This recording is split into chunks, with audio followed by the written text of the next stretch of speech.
Hello दोस्तों, स्वागत है फिर से आपका इस नई क्लास में। तो आज की क्लास में हम लोग पढ़ने वाले हैं क्रांतिक कोण और पूर्ण आंतरिक परावर्तन क्या होता है। तो हेडिंग डाल लेते हैं क्रांतिक कोण।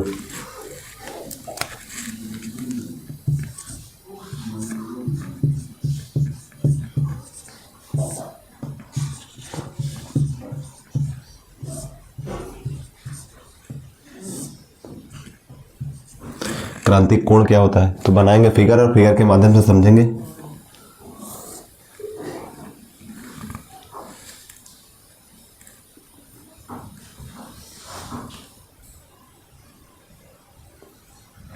यह अभिलंब है,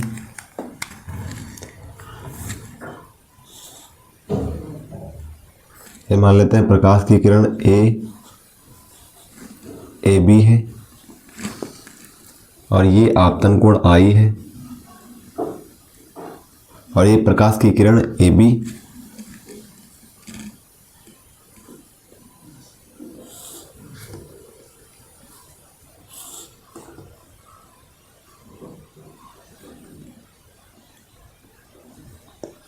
ए सी है और मान लेते हैं एक्स डैश एक तल है, ए नॉर्मल है एन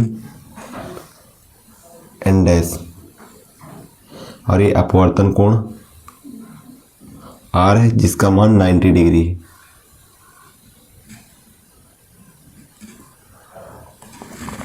तो परिभाषा क्या बताएंगे, क्योंकि जब प्रकाश की किरण सघन माध्यम से विरल माध्यम में जाती है तो अभिलंब से दूर हटती है। ये डेंसर मीडियम है और ए रेयर है। ये मीडियम है डेंसर,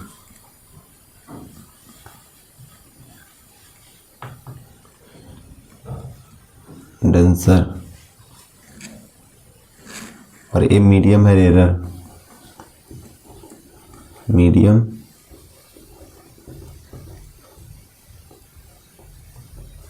रेयर है। ये विरल माध्यम और ये सघन माध्यम है। तो परिभाषा कैसे बताएंगे सघन माध्यम में बना हुआ आपतन कोण, सघन माध्यम में बना हुआ आपतन कोण जिसके सापेक्ष विरल माध्यम में बना अपवर्तन कोण 90 डिग्री। फिर से देखेंगे, सघन माध्यम में बना हुआ आपतन कोण जिसके सापेक्ष विरल माध्यम में बना अपवर्तन कोण 90 डिग्री हो, क्रांतिक कोण कहलाता है। तो लिखेंगे परिभाषा इसकी,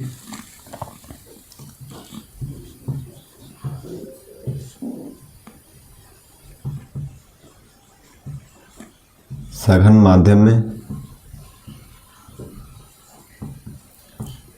बना हुआ आपतन कोण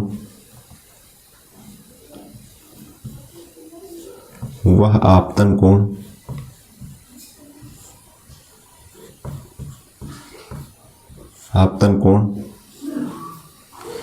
जिसके सापेक्ष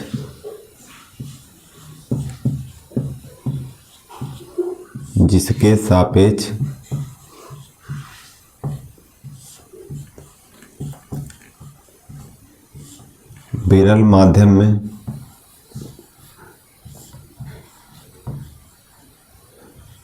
बना अपवर्तन कोण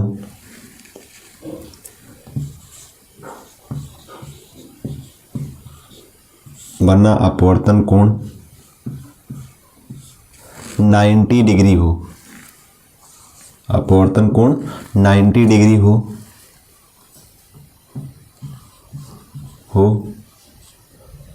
क्रांतिक कोण कहलाता है।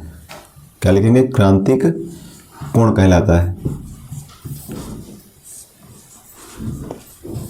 कोण कहलाता है।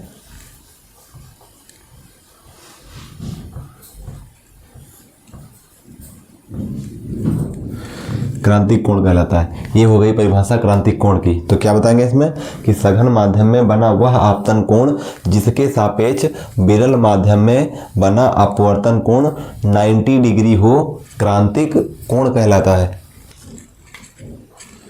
फिर नेक्स्ट हेडिंग डालेंगे पूर्ण आंतरिक परावर्तन क्या होता है।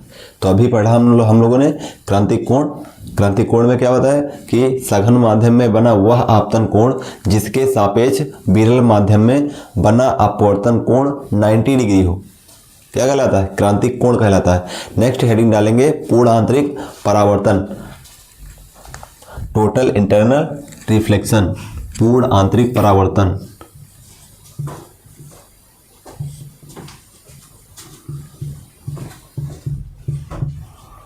पूर्ण आंतरिक परावर्तन।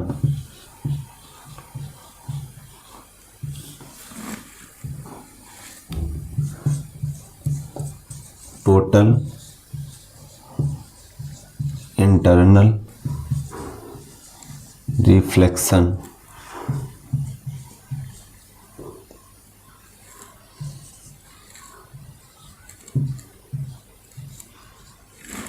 टोटल इंटरनल रिफ्लेक्शन इसे कहते हैं पूर्ण आंतरिक परावर्तन।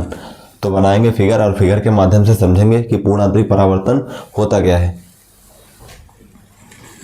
तो इसमें लिखेंगे ए एक्स एक्स डैश तल है, ए एक्स एक्स डैश है और ए एक्स एक्स डैश तल है। ये आपतित किरण है और ये अविलंब है। अविलंब N N dash N N dash N N dash है। ये आपतित किरण है, आपतित किरण है और ये अपवर्तित किरण है। इसका नाम दे देते हैं A B C. A B और सी।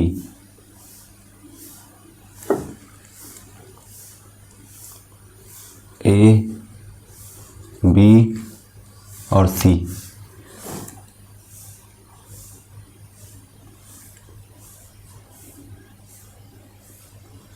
ए बी और सी। आप देखेंगे ये कोण आपतन कोण होता है, इसको आई कहते हैं, और ये परावर्तन कोण अपवर्तन कोण होता है, इसको आर कहते हैं। ये आई और ये आर है। इसमें आपतन कोण आई है और ये अपवर्तन कोण आर है और इसका मान 90 डिग्री। कितना है? 90 डिग्री। ये आपतन कोण आई है और ये कोण आर है। ये आई है और ये आर है। ये परावर्तन में हो रहा है। परिभाषा कैसे बताएंगे?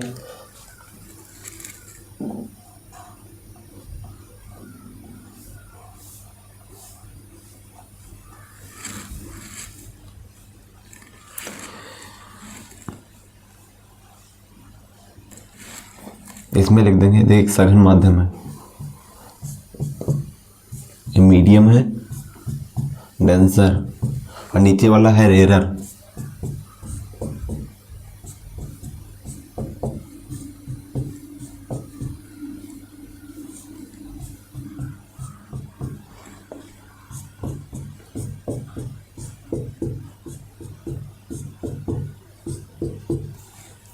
लिख देंगे मीडियम डेंसर।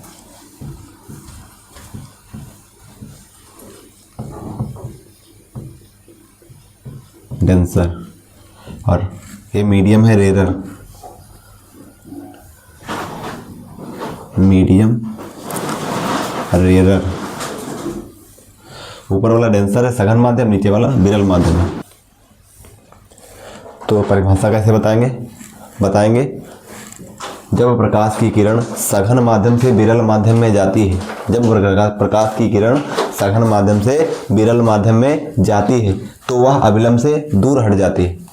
जब प्रकाश की किरण सघन माध्यम से विरल माध्यम में जाती है तो वह अविलंब से दूर हट जाती है।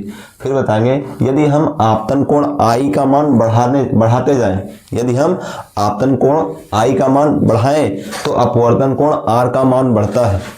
यदि हम आपतन कोण आई का मान बढ़ाते जाएं तो अपवर्तन कोण आर का मान बढ़ता जाता है। एक विशेष स्थिति में आपतन कोण के लिए अपवर्तन कोण का मान 90 डिग्री हो जाता है, जिसे क्रांतिक कोण कहते हैं। अभी बताते क्रांतिक कोण की परिभाषा। क्या बताते? सघन माध्यम में बना वह आपतन कोण जिसके सापेक्ष विरल माध्यम में बना अपवर्तन कोण 90 डिग्री हो, क्रांतिक कोण कहलाता है। तो ये दूसरी परिभाषा ऐसे लिख सकते हैं क्रांतिक कोण की, और पूर्णांतरिक परावर्तन भी उसी में हो जाएगा। तो लिखेंगे जब प्रकाश की किरण सघन माध्यम से विरल माध्यम में जाती है तो वह विलंब से दूर हट जाती है। यदि हम आपतन कोण I का मान बढ़ाते जाएं तो अपवर्तन कोण R का मान बढ़ता जाता है। एक विशेष स्थिति में आपतन कोण के लिए अपवर्तन कोण का मान 90 डिग्री हो जाता है, जिसे क्रांतिक कोण कहते हैं। फिर आगे लिखेंगे यदि हम आपतन कोण का मान और अधिक बढ़ाएं, यदि हम आपतन कोण का मान और अधिक बढ़ाएं तो अपवर्तन कोण का मान और अधिक बढ़ता है और प्रकाश की किरण सघन माध्यम से विरल माध्यम में न जाकर पुनः उसी माध्यम में लौट जाती है। यह घटना पूर्ण आंतरिक परावर्तन कहलाती है। तो लिखेंगे परिभाषा इसकी,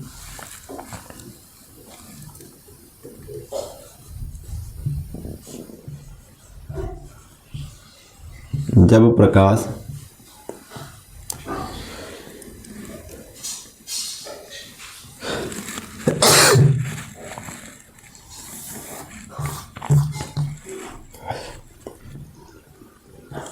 कहेंगे जब प्रकाश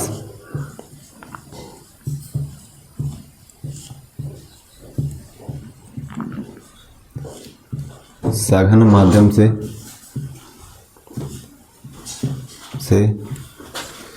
विरल माध्यम में जाता है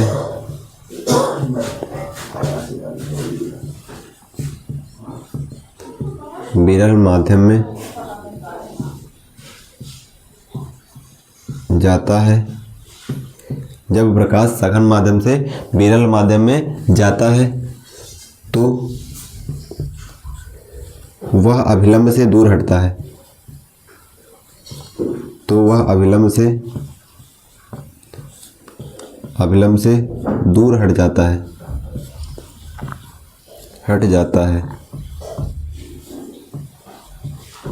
दूर हट जाता है। यदि आपतन कोण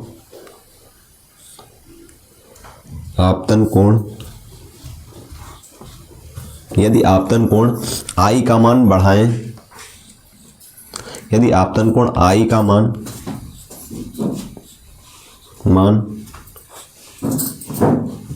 बढ़ाएं तो अपवर्तन कोण R का मान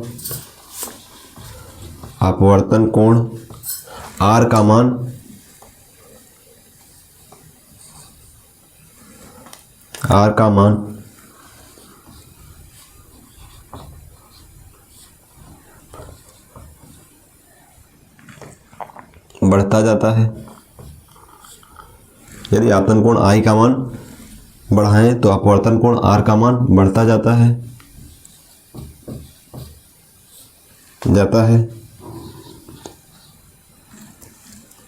एक विशेष स्थिति में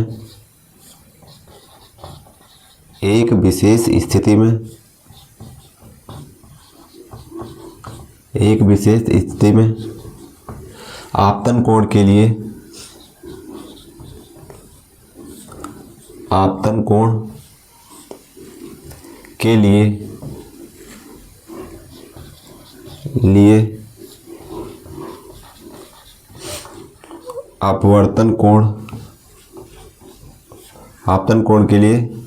अपवर्तन कोण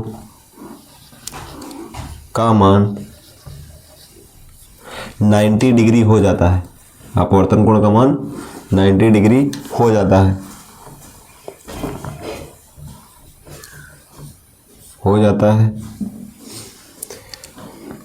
क्रांतिक कोण कहलाता है। क्रांतिक क्रिटिकल एंगल कहलाता है। क्रांतिक कोण कहलाता है।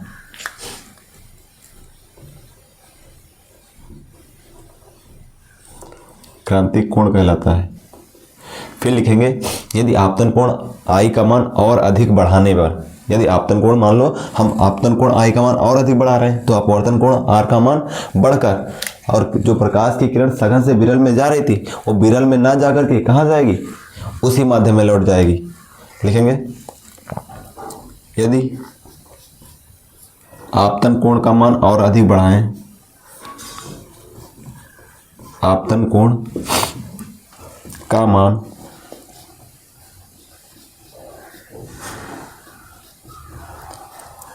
और अधिक बढ़ाएं। अधिक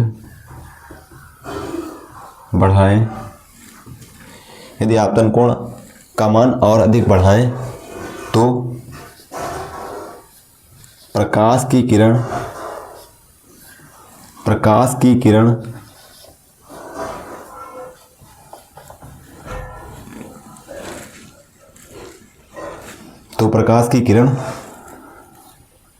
सघन से विरल में न जाकर प्रकाश की किरण सघन से विरल में न जाकर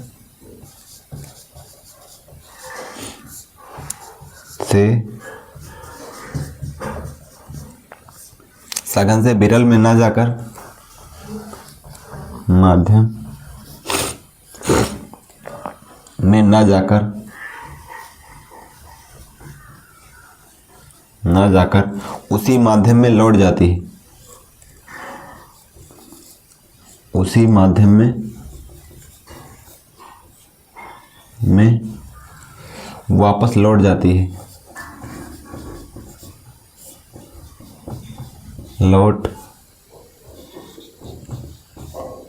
उसी माध्यम में वापस लौट जाती है। यह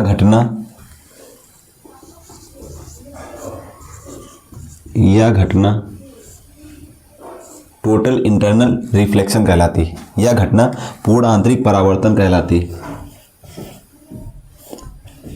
पूर्ण आंतरिक परावर्तन कहलाती है। यह घटना पूर्ण आंतरिक परावर्तन कहलाती है।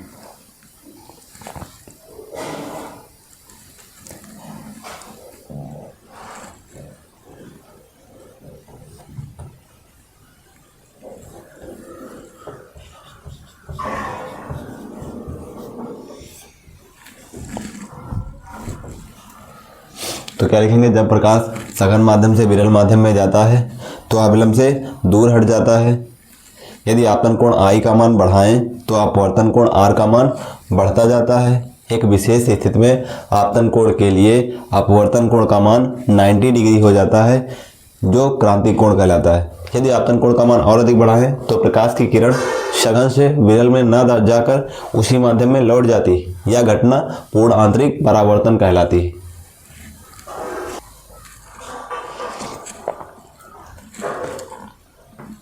अब इनकी होती हैं 2 शर्तें, तो अगली हेडिंग डालेंगे शर्तें, और शर्तों में पढ़ेंगे कि इनकी शर्तें होती कितनी। तो 2 शर्तें होती। एक शर्त होती है कि जो प्रकाश की किरण है वो सघन माध्यम से विरल माध्यम में गमन करना चाहिए। प्रकाश की किरण सघन माध्यम से विरल माध्यम में गमन करना चाहिए। और दूसरी शर्त ये होती है कि जो सघन माध्यम में आपतन कोण बन रहा है उसका मान विरल माध्यम में बन रहे 90 डिग्री अर्थात अपवर्तन कोण के मान से अधिक होना चाहिए। कहने का मतलब क्रांतिक कोण के मान से अधिक होना चाहिए। पहली शर्त, प्रकाश की किरण सघन माध्यम से विरल माध्यम में गमन करना चाहिए। दूसरी शर्त, आपतन कोण I का मान क्रांतिक कोण से अधिक होना चाहिए। तो नेक्स्ट हेडिंग डालेंगे प्रकाश की पूर्ण आंतरिक परावर्तन की शर्तें। पूर्ण आंतरिक परावर्तन की शर्तें, और उसमें लिखेंगे, फिर इनकी लिखेंगे 2 शर्तें होती हैं। कौन कौन सी? एक होती है प्रकाश की किरण का गमन सघन से विरल में होना चाहिए। दूसरी शर्त, आपतन कोण का मान क्रांतिक कोण से अधिक होना चाहिए। तो हेडिंग डाल देते हैं terms and condition.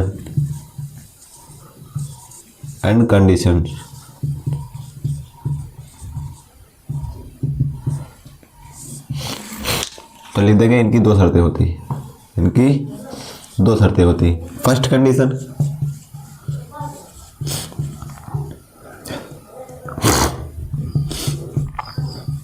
First condition, क्या होती है कि जो प्रकाश की किरण का गमन सघन से विरल में होना चाहिए। लिख देंगे प्रकाश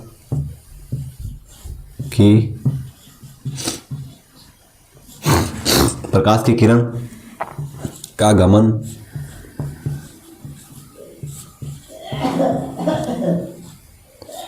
सघन से विरल माध्यम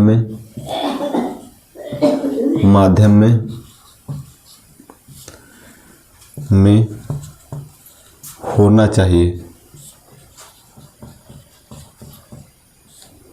सेकंड कंडीशन,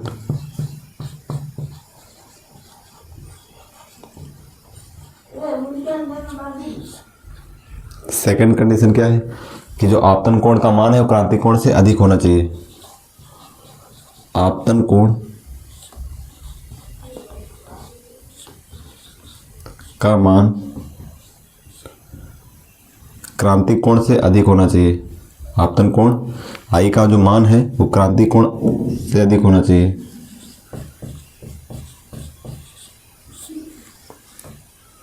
क्रांतिक कोण से अधिक होना चाहिए।